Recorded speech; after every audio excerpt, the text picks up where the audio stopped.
Pemirsa, terima kasih Anda masih menyaksikan NTV Prime. Kita lanjutkan perbincangan ke Bung Gita dulu terlebih dahulu. Bung Gita, ini kan kalau 2 hari menjelang pertandingan biasanya sudah marak beredar nih formasi dan susunan pemain dari berbagai versi. Kalau versi Anda seperti apa? Boleh nggak kita belah satu persatu per bagian? Mungkin dari depan dulu ya, karena kan kita kehilangan Marcelino dan Ragnar ya. Iya, kita kan pakainya 3-4-3 ya harusnya ya, karena mengacu ke Bahrain kita menang pada saat itu dengan 3-4-3 dengan 3 back. Kemudian kalau kita bicara di depan terlebih dahulu, untuk striker pasti Romani ya di depan. Kemudian di belakang Romaninya siapa? Marcelino kan nggak bisa main, Iya. tapi di sana ada Jakob Sayuri. Saya pikir juga akan ada Jakob di sana. Anda cukup percaya diri Patrick Kluivert, Alex akan pasang di starting 11 nih? Saya nggak tahu pikiran mereka. Iya. Jadi agak suzon nih mungkin. Kalau saya pikir kalau pikiran mereka akan memasang Vano Lillipali. Saya nggak tahu seperti itu. Kenapa Anda lebih condong memilih Jakob? Karena bahasa yang sama. Kemudian kalau Vano Lillipali bahasa yang sama. Dia bisa berkomunikasi dengan sama di dalam maupun di luar lapangan mereka. Tapi saya pikir dengan permainan Jakob selama di Liga 1 harusnya Jakob ada di sana karena dia punya kecepatan. Jadi Patrick Kluivert dan kawan-kawan pasti sudah melihat golnya, asisnya dia pada saat golnya Marcelino Ferdinand di Piala Asia. Kemudian di kiri dengan tidak adanya Ragnar, ini kehilangan yang sangat besar ya. Siapa di sana? Saya juga nggak yakin bahwa Rafael Struijk akan dipasang. Ada Dean James di sana. Dia bisa aslinya back kiri, tapi dia bisa bermain sebagai sayap kiri juga, bisa bermain sebagai di depan kiri. Jadi saya pikir 3 pemain ini akan dimainkan. Jakob Sayuri, Romani, dan juga Dean James. Kemudian untuk 2 sayap yang di tengah, kan 4 di tengah, itu terdiri dari 2 sayap. 2 sayap itu kanan akan Kevin Dix, Calvin Verdong akan di kiri, Tom Haye sebagai playmaker, Joey Pelupessy akan sebagai pemain gelandang bertahan. Kemudian 3 di belakang, saya sih lebih cenderung untuk memasang, kalau saya lebih cenderung untuk memasang Rizky Ridho, Jay Izzes, dan Jason Hubner. Ya, ini formasi yang memang udah kuncian ya. Tapi kalau saya melihat Patrick Kluivert memasang Mads Hilgers melawan Australia, bukan tidak mungkin dia memasang. Akan coba lagi pakai Mads Hilgers. Siapa tahu dengan dengan TC yang lama di Bali akan ada chemistry di antara mereka. Toh ada Rizky Ridho juga. Waktu melawan Australia kan dia bermain dengan 2 back sejajar tanpa ada Rizky Ridho. Dan sekarang kan dengan 3 back berarti dia akan memasang Mads Hilgers, Jay Izzes, dan juga Rizky Ridho yang bermain di kiri. Karena di Persija Rizky Ridho sering bermain sebagai center back kiri. Kemudian penjaga gawang Emil Audero pasti, karena Martin Paes tidak bisa dimainkan. Saya mau coba tanya ke Coach Hendro, ada pendapat yang berbedakah atau ada yang sama atau mau ingin memberikan komentar? Silahkan Coach. Yang pastinya ya namanya juga berprediksi ya. Ya kurang lebih apa yang disampaikan sama Bung Gita Suwondo tadi, ya mirip-mirip lah. Mungkin loh kalau beda Coach. Ya mungkin kalau lihat performanya bisa juga di belakang tuh Rizky Ridho sama siapa? Jay Izzes sama Hubner. Kurang lebih itu. Itu sama. Kalau di depan bisa juga yang di kiri mungkin bisa Lillipali bisa, yang di kanan Jakob, baru yang di tengahnya yang di depannya Ole ya. Ole Romani. Mohon maaf Coach, tadi saya tidak mendengar. Jadi di belakang Ole kalau menurut Coach Hendro harusnya siapa? Antara kalau aku sih Jakob Sayuri sama Lillipali. Jadi setidaknya jadi setidaknya Jakob Sayurinya sama ya dengan Bung Gita, kemudian memasang Lillipali. Lillipali ini kan baru dipanggil lagi ya Bung Gita. Kira-kira akan ada adaptasi yang cukup berbeda tidak dengan permainan di musim sebelumnya? Sebenarnya kalau dari sisi pengalaman adaptasi akan cepat ya dia lakukan. Sekarang dengan gaya permainan kita, fisiknya bagaimana? Karena dia membawa Borneo demikian baiknya di 2 musim lalu, tapi kalau kita bicara musim yang baru berakhir kan dia tidak terlalu luar biasa. Jadi mungkin ada penurunan permainan, tapi pengalaman pasti akan menjadi pembeda juga. Dan bagusnya kalau seperti yang dikatakan oleh Coach Hendro tadi, ada Lily Pali di kiri, ada Yakob di kanan. Dua-dua pemain ini kan bisa switching, artinya mereka bisa pindah ke kanan dan ke kiri sama baiknya. Jadi dua kaki hidup dan ya itu yang pasti akan membuat opsinya jadi tambah baik buat Patrick Kluivert. Oke, dan tidak akan ada masalah yang terlalu berarti untuk adaptasi dengan Ole karena kan mungkin belum pernah bermain dengan Ole nih. Iya, tapi saya rasa sih cepat ya pemain-pemain ini ya.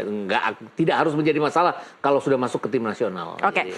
Saya ingin bicara dengan potensi bahwa pemain-pemain lokal kemungkinan akan punya kesempatan untuk bermain di laga ini ya. Mungkin bisa kita coba lihat lagi dari 29 nama itu, siapa yang kira-kira akan punya kesempatan untuk debut dan apa syaratnya untuk tim kepelatihan berani memasang mereka?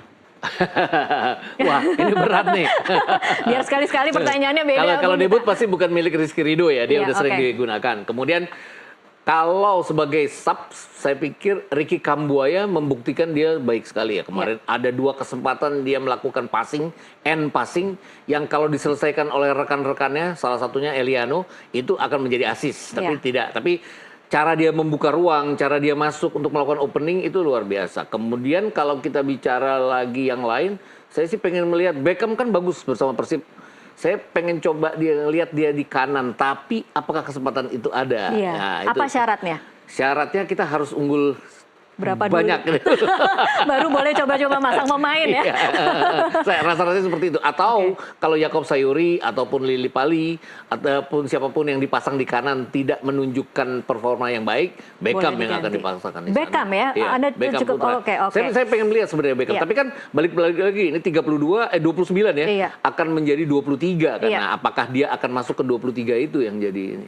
Iya, akan sangat menarik untuk menanti starting 11-nya atau 23-nya paling tidak ya, apakah akan masuk atau tidak nama-nama pemain lokal ini. Saya ingin ke Coach Hendro juga untuk mengomentari hal yang sama. Kira-kira kalau Anda sendiri berhayalnya nih Coach, siapa yang kira-kira akan punya kesempatan untuk, ini kan kesempatan emas ya, kesempatan bersejarah untuk pemain lokal bisa bermain di tim yang saat ini memang sudah tim, ini udah tim unggulan sekali, tim yang full diaspora sebenarnya bisa dikatakan. Kalau Anda berhayalnya kira-kira siapa Coach? Kalau saya sih berharapnya kalau di belakang ya Rizky Ridho pasti main. Terus kalau di tengah hampir sama. Kalau saya sih cenderung ke Kambuaya ya. Ricky Kambuaya ya? Ya, Kambuaya mungkin juga bisa di sayap itu kita punya Egy. Egy ya? Ya, kita punya Egy. Ya mungkin 3 orang itulah. Oke, kalau Anda nih sebagai coach juga ya Coach Hendro, coach itu bisa percaya diri untuk memberikan kesempatan pemain-pemain yang mungkin ini akan menjadi debut buat mereka, kalau harus syaratnya seperti apa Coach? Yang pastinya kalau dari kita itu kita melihatnya di sesi latihan kurang lebih 6 atau 5 hari untuk memastikan. Jadi istilahnya kita udah punya kerangka tim yang untuk bermain tim utama, tapi kita juga sudah punya plan berikutnya ya, plan B atau plan C jika ini tidak jalan segala macam. Alternatif pemain itu udah pasti dicoba di sesi latihan sebelum match itu. Jadi paling nggak kalau pemain ini kan jadi tinggal bongkar pasang ya Coach. Bongkar pasang aja. Oke, baik. Saya ingin bertanya sedikit lagi kembali ke masa lalu, Coach, karena tadi kita kalau bicara ketika off air, kita sama-sama mendengar Anda pernah ikut bermain ketika melawan Cina di 2001.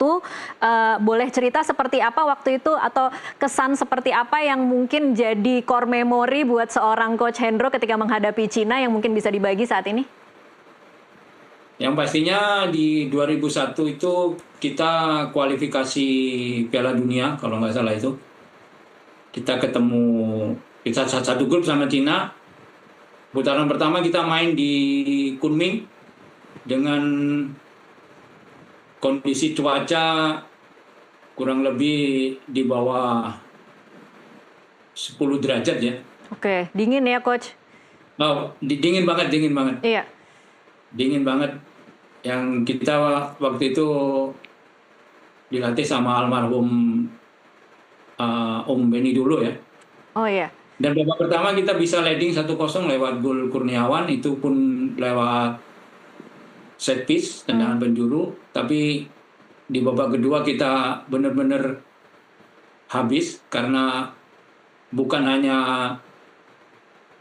lawan pemain aja, tapi kita lawan cuaca yang kurang mendukung buat kita. Jadi di putaran pertama itu kita kalah 5-1.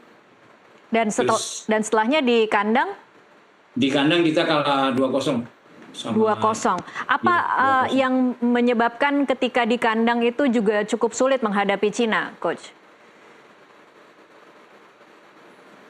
Yang pastinya dia bermain waktu itu nggak banyak possession ya. Okay. Jadi dia bermain simple, dia bagi bolanya ke bola panjang ke belakang pemain belakang kita, dan di situ memanfaatkan postur tubuh dia yang kebetulan banyak yang tinggi-tinggi.